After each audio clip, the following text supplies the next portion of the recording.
Welcome back students. पिछली दो videos में हमने मीनिंग ऑफ अकाउंटिंग, एट्रीब्यूट्स और कैरेक्टरिस्टिक्स ऑफ अकाउंटिंग और अकाउंटिंग प्रोसेस किया था। मैंने लास्ट वीडियो में भी आपको बोला था कि इसके बाद will move on to the chapter number 2। Chapter number 2 है बेसिक अकाउंटिंग टर्म्स। जब तक हम ये नहीं पता लगा पाएंगे कि कोई भी चीज़ है क्या इन टर्म्स ऑफ अकाउंटिंग, हम आगे मूव ऑन नहीं कर पाएंगे। जैसे कुछ टर्म्स यूज होती हैं अकाउंटेंसी के अंदर। अगर मैं लीगल प्रोफेशन की बात करूं तो लीगल प्रोफेशन में पिटीशन फाइल करना, सू करना, एंटिसिपेटरी बेल लेना, जो है क्वैश करना, ये उनकी टर्मिनोलॉजी है। अगर मैं मेडिकल फील्ड की बात करूं, एनेस्थीसिया देना, एंडोस्कोपी, एंजियोप्लास्टी, प्लास्टिक सर्जरी, ये सारी जो टर्म्स हैं ये मेडिकल प्रोफेशन की टर्म्स हैं। उसी तरीके से अकाउंटिंग प्रोफेशन की भी जो प्रोफेशन है उसकी भी टर्मिनोलॉजी है। जब तक हम उस टर्मिनोलॉजी को नहीं समझेंगे तब तक हम आगे मूव ऑन नहीं कर पाएंगे। Just to name a few: assets, liabilities, expense, revenue, capital, expenditure, account, purchases, sales, purchase return, sales return, discount, rent, wages, salaries, audit fees, all this setup. तो ये जो सारा सेटअप है ये हमें पढ़ाया जाता है बेसिक अकाउंटिंग टर्म्स के अंदर। तो जो हमारी बेसिक अकाउंटिंग टर्म्स हैं वो है हमारा अगला chapter. In business, various accounting terms are used. It is necessary to understand these terms as they are part of standard accounting terminology having specific meaning in accounting. अब पहला है हमारे पास entity. Entity word बड़ा important है क्योंकि जो हमने books of accounts, जिस चीज की हमने अकाउंटिंग करनी है, अकाउंटिंग का मतलब आपको याद होना चाहिए, it is a systematic process of identifying, measuring, recording, classifying, summarising, analysis and interpretation of financial transactions. अब ये फाइनेंशियल ट्रांजैक्शंस में एंटर कौन होगा? Business entity. तो ये जो एंटिटी है ये बड़ी इंपॉर्टेंट चीज है। An entity is a unit which performs economic activities. A business entity means an enterprise established in accordance with law to engage in business activities. Reliance Industries Limited, Bajaj Auto Limited, ITC Limited. आप लोग मेरी videos YouTube पे देख रहे हो, YouTube company है। किसकी company है? गूगल की कंपनी है। गूगल क्या है? Itself is an entity. क्या परफॉर्म करती है? Business transactions. तो अब अगर लोकल बात करें, Reliance industries limited, Bajaj auto limited, ITC limited, जिसके रजिस्टर्स जो है वो आप यूज करते हो, तो ये सारी जो है एग्जांपल्स हैं किसके? एंटिटी के। फिर एंटिटी दो तरीके की है, एक जो बिजनेस करती है, एक जो बिजनेस नहीं करती है।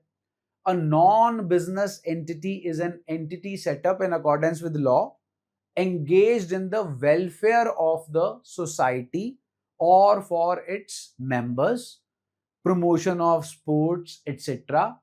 इन एंटिटीज को कह के बुलाया जाता है NPO, short form, not for profit organisations, such as Rotary club, charitable hospitals, sports associations, etcetera. Books of accounts इनको भी बनानी पड़ती है, इसीलिए उन्होंने आपको एंटिटी में दोनों चीजें समझा दी, business entity and non business entity. तो ये है हमारी एंटिटी जिसकी हमने बनानी है बुक्स ऑफ अकाउंट्स।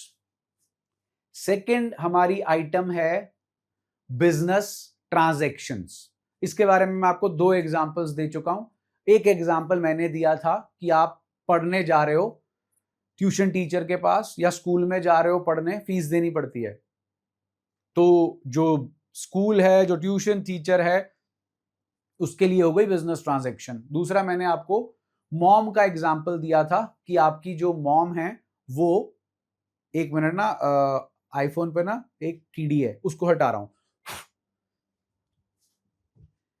अब ध्यान से सुनिए, जैसे आपकी मॉम है, वो याद है उनकी रेसिपी है शुगर फ्री गाजर पाक।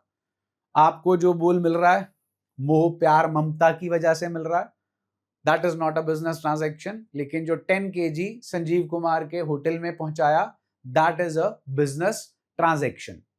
तो बिजनेस ट्रांजैक्शन में क्या है, पहली बात तो ट्रांजैक्शन क्या है? Transaction means give and take of goods और सर्विसेज बिटवीन टू पार्टीज। अब बिजनेस ट्रांजैक्शन क्या है कि हम अगर किसी को गुड्स या सर्विस प्रोवाइड करेंगे तो बदले में चार्ज करेंगे पैसा, तो उसे बोलते हैं business transaction. Business transaction is a financial transaction. जहां वर्ड फाइनेंशियल आ गया मतलब उस ट्रांजैक्शन में पैसा जुड़ा हुआ है। और इकोनॉमिक इवेंट एंटर्ड इनटू, जिसमें कौन एंटर हुआ? बाय टू पार्टीज, जो क्या स्टार्ट कर देती हैं? That initiates the accounting process of recording it in the books of account of an enterprise. तो बिजनेस ट्रांजैक्शन फाइनेंशियल ट्रांजैक्शन है या इकोनॉमिक इवेंट है जिसमें दो पार्टीज एंटर हुई to initiate the accounting process of recording it in the books of accounts of the enterprise. It is a financial event expressed in monetary terms which brings change in the financial position of the enterprise. अब ये financial position क्या होती है वो balance sheet के बारे में आपको बताया था, trading profit and loss account and balance sheet. तो फाइनेंशियल पोजीशन का मतलब होता है आपके कितने एसेट्स हैं और आपकी कितनी लाइबिलिटीज हैं। सिंपल भाषा में क्या अपना क्या पराया, what we own and what we owe. थोड़ी सी पेशेंस रखो, जब एसेट्स और लाइबिलिटीज का मतलब समझ जाओगे, कैपिटल का मतलब समझ जाओगे, तो इस पॉइंट का मतलब भी आपको क्लियर हो जाएगा। For example, Amrit sold goods to Gurman of ₹10,000। दो पार्टीज हो गई जी, अमृत और गुरमन। ट्रांजैक्शन हो रही है, ट्रांजैक्शन की वर्थ क्या है?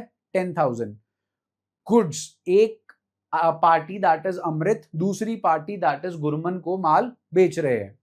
It is a transaction for both Amrit and Gurman.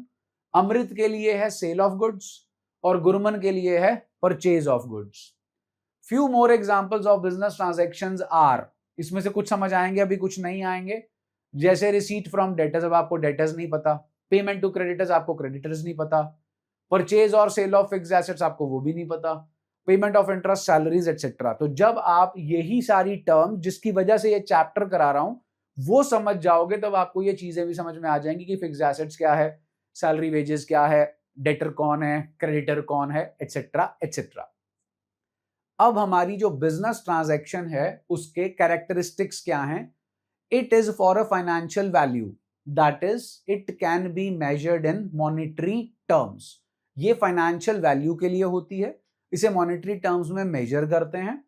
It is supported by an evidence that is source document. हम किसी भी ट्रांजैक्शन में एंटर करते हैं तो उसका एक सबूत चाहिए, एविडेंस चाहिए। चैप्टर नंबर 7 जो है इस पर्टिकुलर दो वर्ड्स के लिए, दैट इज सोर्स डॉक्यूमेंट, एक पूरे का पूरा चैप्टर है। छोटा सा एग्जांपल, आप कहीं पर भी आउटलेट में खाना खाने जाते हैं तो आपको बिल मिलता है।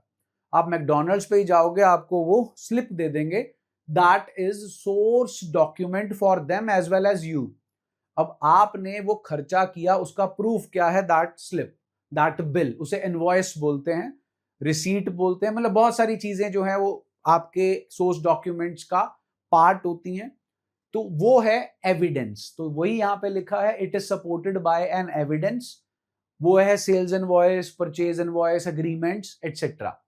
It brings change in the financial position. हमारे एसेट्स और लाइबिलिटीज में चेंज आता है। अब एसेट्स और लाइबिलिटीज क्या होते हैं उसके लिए वेट कीजिए।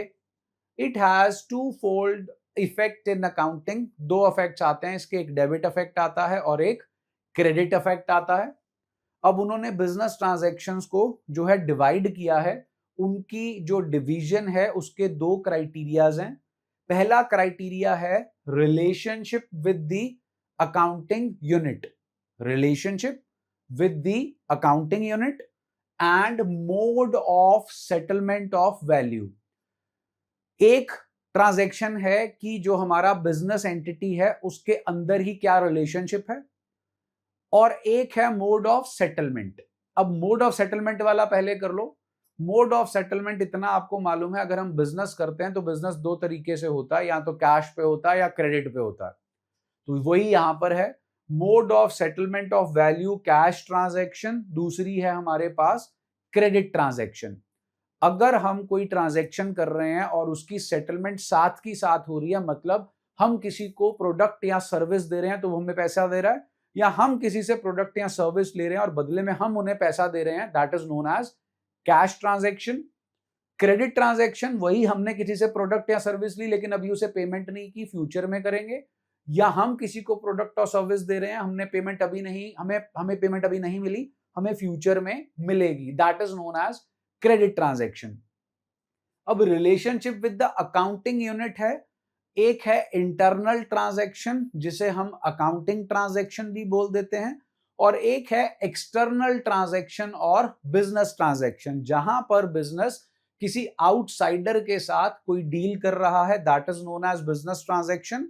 और इंटरनल ट्रांजैक्शन और अकाउंटिंग ट्रांजैक्शन है जहां पर बिजनेस किसी बाहर वाले पर्सन पार्टी के साथ डील नहीं कर रहा, वो खुद ही इंटरनली डील कर रहा है। अब उसकी एक्सप्लेनेशन चेक कीजिए। A transaction may be a cash transaction और a credit transaction when the amount is transacted, paid or received immediately on entering into a transaction, it is a cash transaction, ये आपको करा दिया। when it is agreed to be paid or received later, that is in future, it is a credit transaction। Transaction जो है वो external भी हो सकती है, ट्रांजैक्शन जो है वो इंटरनल भी हो सकती है। एक्सटर्नल होती है between enterprise and another party, for example goods sold in cash और ऑन क्रेडिट। इंटरनल होती है does not involve any second party, example दे रखा है depreciation charged on machinery. I hope machinery का आपको मतलब मालूम है। डिप्रीसिएशन होता है reduction in the value of an asset due to wear and tear, obsolescence, usage, efflux of time. हाल फिलहाल के लिए इतना ही, ये एक पूरी टर्म है जो आपके इसी चैप्टर में भी आएगी, और आगे जाकर आपको एक पूरा चैप्टर मिलेगा जिसका नाम ही क्या है, डेप्रीसिएशन। इसलिए no need to worry about this. तो हमारे पास पहली आइटम थी एंटिटी, दूसरी आइटम थी हमारे पास बिजनेस ट्रांजैक्शन, तीसरी आइटम का नाम है अकाउंट। अब ये अकाउंट क्या है, अगर अकाउंटिंग करनी है तो यही चलेगा आपके पास, अकाउंट। अब अकाउंट को हिंदी में बोलते हैं खाता। सिंपल भाषा में अकाउंट है एक जगह जहां पर एक सिमिलर नेचर की सारी ट्रांजैक्शंस को रखा जाता है। ध्यान दीजिए, अब आपको दिख रहा है टी, मेरे को दिख रहा है कि मैंने इस पेज को दो पार्ट्स में डिवाइड कर दिया, एक लेफ्ट हैंड साइड है और एक राइट हैंड साइड है। जो ये लेफ्ट हैंड साइड है ना, ये कहलाती है डेबिट, और जो राइट हैंड साइड है ना, ये कहलाती है क्रेडिट, और ये है अकाउंट।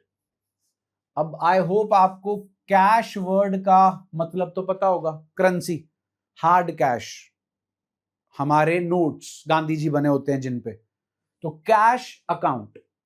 अब ये कैश अकाउंट क्या है, कैश अकाउंट वो जगह है जहां पर जिस भी ट्रांजैक्शन में कैश इन्वॉल्व होता है वो यहां पर आती है। अब इस साइड पे आती है कि उस साइड पे आती है, वो हमें बताएंगे रूल्स ऑफ अकाउंटिंग। दो तरीके के रूल्स होते हैं, ट्रेडिशनल क्लासिफिकेशन के अकॉर्डिंग और मॉडर्न क्लासिफिकेशन के अकॉर्डिंग, वो जब आएंगे तब आपको बताएंगे। सो कैश अकाउंट जो है दो पार्ट्स में डिवाइडेड है, डेबिट और credit. What is an account? An account is a place where the transactions of similar nature are posted, उसे बोलते हैं अकाउंट। हम जो ये चैप्टर कर रहे हैं बेसिक अकाउंटिंग टर्म्स, इसके अंदर तकरीबन 80% जो हमारी आइटम्स जो हम कर रहे हैं उन सब का हम क्या बनाते हैं, account. So that is the meaning of an account. सिर्फ कैश का नहीं बनेगा, सेल्स का बनेगा, परचेजेस का बनेगा, मशीनरी का बनेगा, लैंड का बनेगा, बिल्डिंग का बनेगा, वेजेस का बनेगा। मतलब जितनी भी हमारे पास आइटम्स होंगी उन सब का हम अकाउंट बनाएंगे। ये हम सीखते हैं लेजर की बुक में, जहां की जाती है क्लासिफिकेशन। चलिए, account, it is a record of transactions. ये ट्रांजैक्शंस का रिकॉर्ड है, both cash transactions as well as credit transactions under a particular head of account, say sale, purchase, salary, telephone expenses, electricity expenses, अखिल etcetera, or a particular head, say asset, liability, etc. It shows the amount of transactions and also their effect and direction. जब आप laser बनाना सीख जाओगे तो ये जो last line है, the amount of transactions and also their effect and direction, वो भी आपको समझ में आ जाएगा। So this is account. अब आती है हमारे पास नेक्स्ट टर्म, जो कि बड़ी ही इंपॉर्टेंट टर्म है।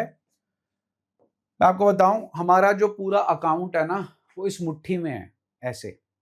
इसमें ना 5 चीजें होती हैं। एक होता है एसेट, लायबिलिटी, एक्सपेंस, रेवेन्यू और कैपिटल। 5वीं चीज जो कैपिटल है, वो है हमारी अगली टर्म। बहुत इंपॉर्टेंट है, ध्यान से समझिएगा। ये है 2 गोले, एक है बी और एक है ओ। O stands for owner and B stands for business. आप एक सब्जेक्ट पढ़ते हो बिजनेस स्टडीज। बिजनेस स्टडीज में आपका एक चैप्टर आता है फॉर्म ऑफ बिजनेस ऑर्गेनाइजेशन। अगर हमने बिजनेस करना है तो सबसे पहले ये आपको डिसाइड करना है कि आपने बिजनेस किस चीज का करना है। देखो, बिजनेस 2 ही चीजों का होता है, या तो आप प्रोडक्ट में जिसकी फिजिकल एग्जिस्टेंस है उसमें डील करोगे, जैसे ये रहा प्रोडक्ट स्मार्ट टीवी, या तो आप इसमें डील करोगे, या आप डील करोगे सर्विसेज में। अब सर्विसेज में जैसे इंश्योरेंस कंपनी आपको इंश्योरेंस देती है, बैंकिंग सेक्टर के जो बैंक्स हैं वो आपको सर्विसेज देते हैं, अगर आप ट्यूटर के पास पढ़ने जा रहे हो वो भी आपको सर्विस देता है। मैं भी हाल फिलहाल आपको सर्विस दे रहा हूं फ्री ऑफ कॉस्ट। सो अगर आपने बिजनेस करना है तो 2 ही तरीके से बिजनेस होता है, या तो आप किसी प्रोडक्ट में डील करते हो या आप किसी सर्विस में डील करते हो।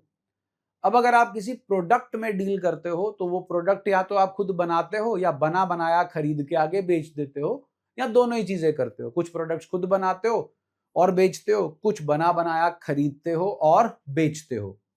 सर्विसेज में भी यही सिस्टम है, या तो खुद ही सर्विस प्रोवाइड करते हो या उसे किसी और के थ्रू कस्टमर को प्रोवाइड कराते हो, आउटसोर्सिंग करते हो। तो पहले तो ये डिसाइड हो गया कि बिजनेस किस चीज का करना है, प्रोडक्ट का करना है कि सर्विस का करना है। फिर आपको ये डिसाइड करना होता है कि जो हम बिजनेस कर रहे हैं उसकी फॉर्म ऑफ बिजनेस ऑर्गेनाइजेशन क्या होगी। एक होता है सोल प्रोपराइटर, जिसकी बुक्स ऑफ अकाउंट्स हम बनाना सीख रहे हैं, double entry book keeping, financial accounting, sole proprietor. तो 11th standard solely focus on teaching you people how to make the books of accounts of a sole proprietor. दूसरा जो form of business organisation होता है उसको बोलते हैं partnership, form of business organisation. ये आप लोग सीखते हो 12th स्टैंडर्ड में जाकर, पहली book accounting for partnership firms. अब ये क्या है पार्टनरशिप, आपको पता है जी, अगर आपकी जॉइंट फैमिली है, पापा, चाचा जी, ताया जी, दादू सब मिलकर काम कर रहे हैं तो सब पार्टनर्स हैं, तो उसे बोलते हैं partnership form of business organisation. फिर आती है company form of business organisation. तो और भी काफी सारी फॉर्म्स ऑफ बिजनेस ऑर्गेनाइजेशन है, बट ये चीज हम सीखते हैं 11th स्टैंडर्ड में। ये और ये आपको सिखाई जाती है 12th स्टैंडर्ड में। How to maintain the books of accounts of sole proprietor, how to maintain the books of accounts of partnership, and how to maintain the books of accounts of company form of business organization. Hindu undivided family आता है, cooperative societies आता है, ये और different form of business organisation है। But हमारा 11th और 12th का जो सिलेबस है that focuses on these 3 types of business organizations. अब it doesn't matter what the form of business organization is, उसमें 2 चीजें होती हैं। अब सबसे पहले अगर हम बात करें नेचर ऑफ सोल प्रोप्राइटरशिप, हमारे बिजनेस की नेचर क्या है, तो नेचर से हमारे पास 2 चीजें निकल कर आती हैं हमेशा।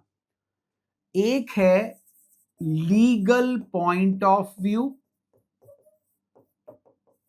और एक है अकाउंटिंग पॉइंट ऑफ व्यू, कि लॉ कानून कैसे देखता है आपके बिजनेस को, दूसरा अकाउंटिंग कैसे देखती है आपके बिजनेस को। तो एक हो गया लीगल पॉइंट ऑफ व्यू और एक हो गया अकाउंटिंग पॉइंट ऑफ व्यू। हमें दोनों पता होने चाहिए। कानून की निगाह में ओनर और बिजनेस दोनों एक ही हैं। Law doesn't differentiate between owner and business. तभी कहा जाता है कि ओनर की जो लायबिलिटी है वो अनलिमिटेड होती है। छोटा सा एग्जांपल, हमने एक बेकरी खोली, उसके लिए चाहिए पैसे, काम हमें आता है बेकरी का, पैसे नहीं है।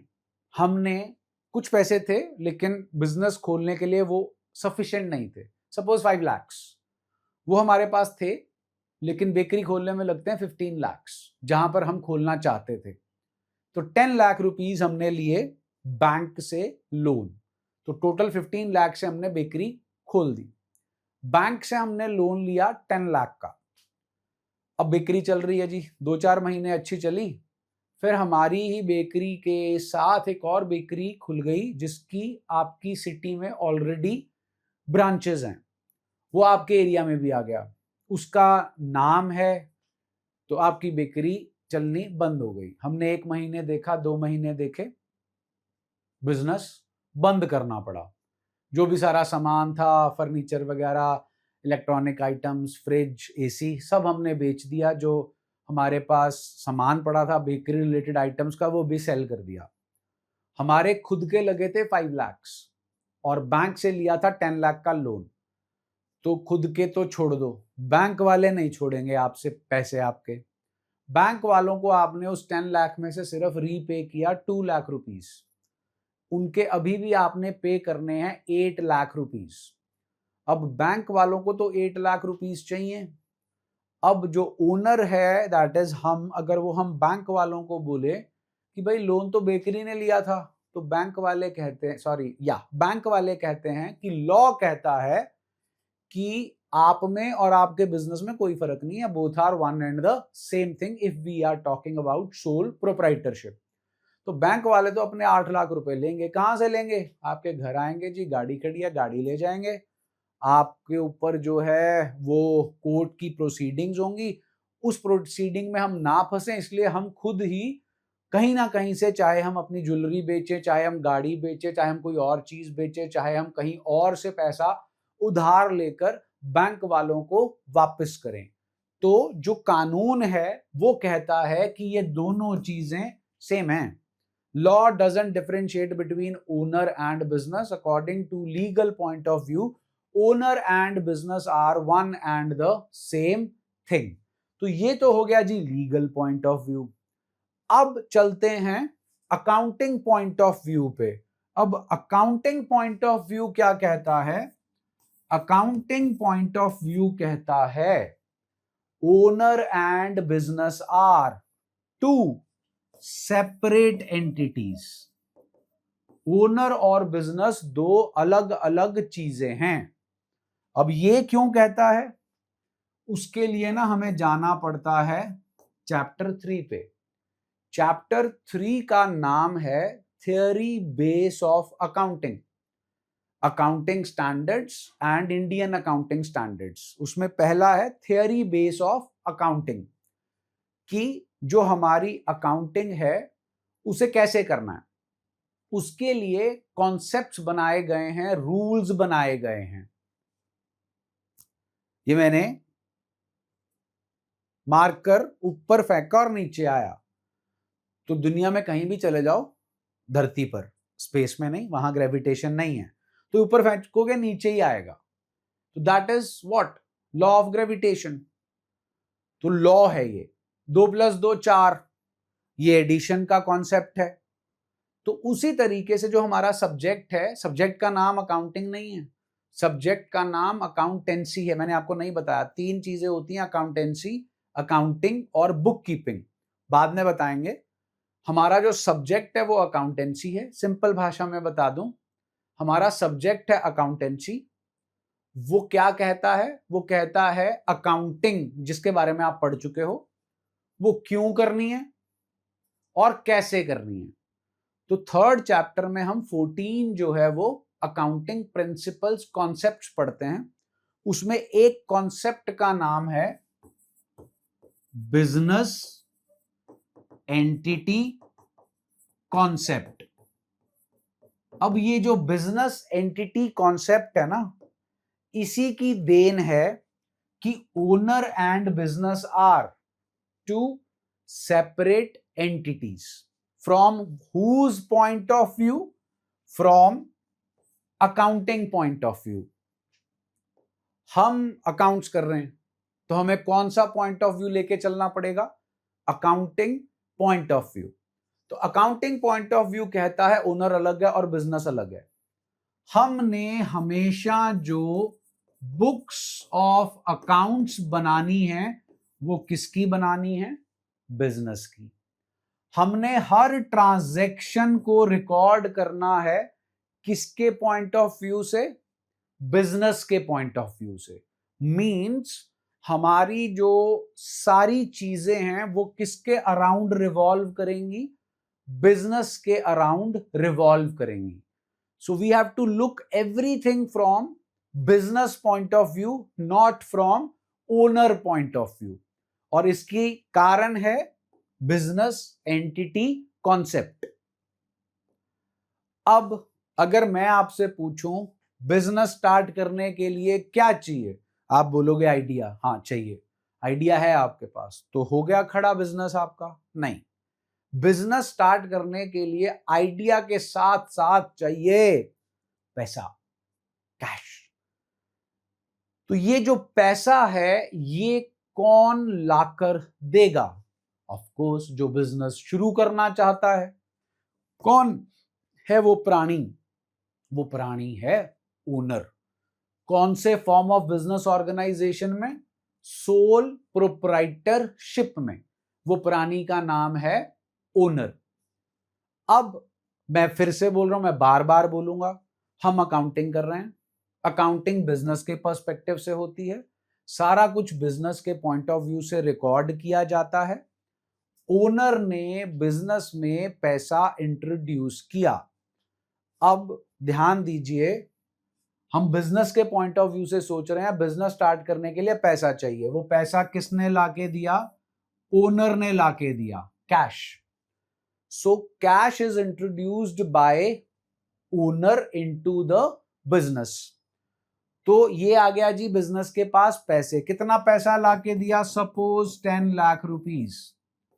What is 10 lakh rupees? 10 lakh rupees is the money which the owner has introduced into the business. ये 10 लाख रुपए पहले थे ओनर के। अब ओनर ने इन 10 लाख रुपीस को दे दिया किसे, बिजनेस को। अब ये किसके हो गए, बिजनेस के। अब इसे कौन यूज करेगा, बिजनेस यूज करेगा। शॉपिंग करेगा, बिजनेस करेगा। खर्चा करेगा, बिजनेस करेगा। किससे, 10 लाख रुपीस से। लेकिन एक्चुअली में ये 10 लाख रुपए थे किसके, आपका जवाब होगा ओनर के। सही जवाब। तो मेरा सवाल ये है कि ये पैसा एक्चुअली में किसका था, आपका जवाब आया ओनर का। अब किसका हो गया, आपका जवाब आया बिजनेस का। तो फ्यूचर में ये पैसा बिजनेस ने ओनर को वापस करना है कि नहीं करना, सोचो। आपका जवाब आएगा हाँ करना है, बिल्कुल करना है। अभी करना पड़ा था ना, एग्जाम्पल दी थी बेकरी की। अब उस एग्जाम्पल में तो हमारे पास पैसे पूरे नहीं पड़े, तो बैंक से लोन ले रखा था, तो बैंक वाले पैसा ले गए। सपोज करो हमने बैंक से लोन ना लिया होता और छोटी सी बेकरी शॉप खोली होती खुद के 5 लाख रुपए लगाकर, नुकसान में जा रही थी तो बंद कर दी, सारा कुछ बेच बाच के 3 लाख रुपीज आए। तो ये 3 लाख रुपए किसके हुए, ओनर के हुए। तो ध्यान से सुनिए, जो 10 लाख रुपए ओनर ने बिजनेस में इंट्रोड्यूस किए, बिजनेस के पास आ गया कैश, बिजनेस के पास 10 लाख कैश हो गया, लेकिन ये कैश पहले था ओनर का। तो फ्यूचर में इस 10 लाख रुपए को बिजनेस ने किसे वापस करना है, ओनर को वापस करना है। तो जो पैसा बिजनेस ने ओनर का इन फ्यूचर रिटर्न करना है, उसे कहते हैं कैपिटल। अब कैपिटल को आप दो तरीके से डिफाइन कर सकते हो, मनी और money is worth which is introduced by owner into the business is known as capital. इसको ही एक और तरीके से एक्सप्लेन कर सकते हो, money which the business owes towards the owner is known as capital. So वो पैसा जो ओनर ने बिजनेस में इंट्रोड्यूस किया वो कहलाता है कैपिटल, या वो पैसा या पैसे की वर्थ जो बिजनेस ने ओनर को वापस करना है इन फ्यूचर, वो कहलाता है capital. So that is the meaning of capital. चलो, capital is the amount invested in an enterprise, that is business, by the proprietor in case of proprietorship, और by the partners in case of partnership business. It may be in the form of money और assets having monetary value. आप एक factory लगाना चाहते हो, land और building आपके पास खुद पड़ी है, वो आपने बिजनेस को दे दी, और आपने 50 लाख रुपीस की इन्वेस्टमेंट भी की इन the form of money, cash. तो अब आपने बिजनेस में दो चीजें दी, एक दिया cash that is in the form of money, और दूसरा दिया land and building that is in the form of assets, जो अगर आप ना देते तो बिजनेस को खरीदनी पड़ती, ऑफ कोर्स पैसे देके। That is why it is written it may be in the form of money और एसेट्स हैविंग मॉनेटरी वैल्यू। तीसरी फॉर्म ऑफ बिजनेस ऑर्गेनाइजेशन है in the case of companies, contributors of capital are many and they are known as shareholders. अब ये क्या है, it is a liability of the firm. अगली video में आपको liability का मीनिंग क्लियर हो जाएगा। लाइबिलिटी वैसे मैं यहां से क्लियर कर दूं, वो पैसा जो बिजनेस ने ओनर का वापस करना है। So it is a liability of the firm towards the proprietor और partners. It is so because under business entity concept, business is separate and distinct entity from its owners. Transactions are recorded in the books of accounts from the point of view of the business. It shows owner's claim on the assets of the business. अब ये asset क्या है, liability क्या है, capital क्या है? Capital तो हो गया, asset और liability क्या है, ये आपको next video के अंदर जो है I will explain. अब उसके बाद वाला जो सेटअप है वो अभी आपको समझ नहीं आएगा, बिकॉज अभी आपको एसेट्स नहीं पता, आउटसाइड लाइबिलिटीज नहीं पता। जब ये दोनों चीजें भी पता चल जाएंगी तब आपको ये वाला पार्ट भी मैं समझा दूंगा। हाल फिलहाल मनी और money's worth introduced by owner into the business is known as capital. Whatever business owes towards the owner is also known as capital. तो आज की इस वीडियो में हमने एंटिटी किया, बिजनेस ट्रांजैक्शन किया, तीसरी आइटम हमने की थी अकाउंट, और चौथी आइटम आ गई हमारी कैपिटल। तो अगली वीडियो में जी हम ड्राइंग्स, लायबिलिटीज और उसके बाद एसेट्स वाला सेटअप जो है वो करेंगे। वीडियो अगर आपको पसंद आ रही है तो शेयर करो, चैनल को सब्सक्राइब करो, और कुछ और अगर चाहते हो अकाउंटेंसी से रिलेटेड, 11th स्टैंडर्ड से रिलेटेड, तो उसके बारे में कमेंट सेक्शन में जाके कमेंट करो। मिलते हैं जी ब्रेक के बाद। Stay healthy and blessed.